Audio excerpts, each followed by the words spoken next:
Hi friends, welcome back our channel. ഞാനിന്നിവിടെ തയ്യാറാക്കാൻ പോകുന്നത് ഒരു ഫിഷ് ബിരിയാണിയാണ്.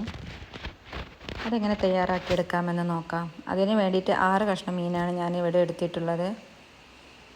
മീനിലേക്ക് 3/4 ടീസ്പൂൺ മുളക് പൊടി, 1/4 ടീസ്പൂൺ മഞ്ഞൾപ്പൊടി, 1/4 ടീസ്പൂൺ ഗരം മസാല, ആവശ്യത്തിന് ഉപ്പ്, പകുതി നാരങ്ങയുടെ നീര് എന്നിവ ചേർത്ത് മസാല തേച്ചൊരു 10 മിനിറ്റ് ഒന്ന് വെക്കുക. പിന്നീട് ബിരിയാണിക്ക് ആവശ്യമായിട്ടുള്ള 2 തക്കാളി ജ്യൂസ് അടിച്ചെടുക്കാം. ഒരു പാൻ ചൂടായി വരുമ്പോൾ അതിൽ ആവശ്യത്തിന് ഓയിൽ ചേർത്ത് കൊടുക്കുക. ഓയിൽ ചൂടായി വരുമ്പോൾ മീൻ ഫ്രൈ ചെയ്തെടുക്കുക. 2 വശവും ഒന്ന് വേവിച്ചെടുക്കുക. മീൻ വെന്ത് കഴിഞ്ഞാൽ ഒരു പാത്രത്തിലേക്ക് മാറ്റി കൊടുക്കാം. ഇനി അതേ പാനിലേക്ക് തന്നെ 2 സവാള അരിഞ്ഞത് കൂടി ചേർത്ത് കൊടുക്കുക. ആവശ്യത്തിന് ഉപ്പും കൂടി ചേർത്ത് നന്നായിട്ടൊന്ന് വഴറ്റിയെടുക്കാം. സവാള നന്നായി ഒന്ന് വഴഞ്ഞു വന്നതിന് ശേഷം അതിലേക്ക് 2 ടേബിൾ സ്പൂൺ ഇഞ്ചി വെളുത്തുള്ളി ചതച്ചത് ചേർത്ത് കൊടുക്കാം. അതിൻ്റെ പച്ചച്ചുവ ഒന്ന് മാറിയതിന് ശേഷം 2 മുളക് ചേർത്ത് കൊടുക്കാം. ഒരു പിടി ചപ്പ് പുതിന കൂടി ചേർക്കാം. എന്നിട്ട് വീണ്ടും ഒന്ന് വഴറ്റി കൊടുക്കുക.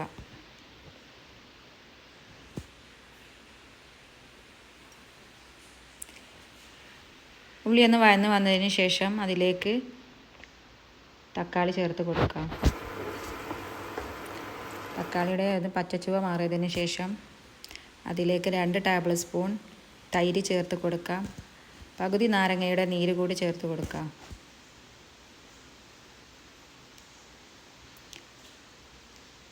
അല്പം കഴിഞ്ഞതിന് ശേഷം അതിലേക്ക് പൊരിച്ച് വെച്ചിരിക്കുന്ന മീൻ ചേർത്ത് കൊടുക്കുക. മീൻ ചേർത്തതിന് ശേഷം 2 മിനിറ്റ് ഒന്ന് അടച്ച് വെച്ച് വേവിക്കാം. മീനിൻ്റെ ടേസ്റ്റൊക്കെ മസാലയിലേക്ക് ഇറങ്ങുന്നത് വരെ വേവിച്ചെടുക്കുക. ഇനി റൈസ് തയ്യാറാക്കിയെടുക്കാം. അതിന് വേണ്ടിയിട്ട് 3 കപ്പ് റൈസാണ് ഞാൻ എടുത്തിട്ടുള്ളത്. കൈമ റൈസാണ്. 10 മിനിറ്റ് ഒന്ന് വെള്ളത്തിലിട്ട് ഒന്ന് കുതിർത്തെടുത്തതാണ്. ഒരു പാത്രത്തിൽ വെള്ളം തിളച്ച് വരുമ്പോൾ അതിലേക്ക് 2 ടീസ്പൂൺ സൺഫ്ലവർ ഓയിൽ ചേർത്ത് കൊടുക്കാം. കറുവപ്പട്ട, ഗ്രാമ്പൂ, ഏലക്കായ എന്നിവ ചേർത്ത് കൊടുക്കുക. ആവശ്യത്തിന് ഉപ്പും കൂടി ചേർക്കാം. ഒരു 3/4 വേവാകുന്നത് വരെ വേവിച്ചെടുക്കുക. ഇപ്പോൾ റൈസ് വെന്തിട്ടുണ്ട്. ഇനി അതൊരു സ്ട്രെയിനറിലേക്ക് മാറ്റാം.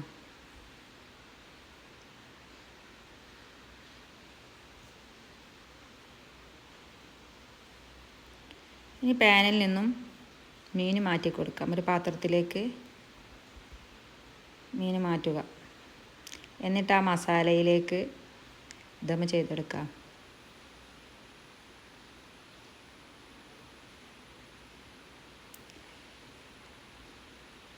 ആ മസാലയിലേക്ക് ചോറിട്ട് കൊടുക്കുക. അതിനുശേഷം അല്പം ഗരം മസാല കൂടി ചേർത്ത് കൊടുക്കാം. മല്ലിച്ചപ്പ് ചേർത്ത് കൊടുക്കുക. പിന്നീട് ബാക്കിയുള്ള റൈസ് കൂടി ഇട്ട് കൊടുക്കുക.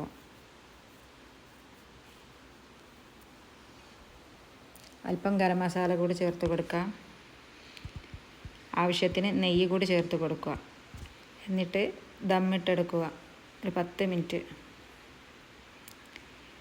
10 മിനിറ്റ് കഴിഞ്ഞതിന് ശേഷം ചോറൊന്ന് മാറ്റിക്കൊടുത്ത് അതിൽ നിന്നും മീൻ അങ്ങോട്ട് മാറ്റിയെടുക്കാം.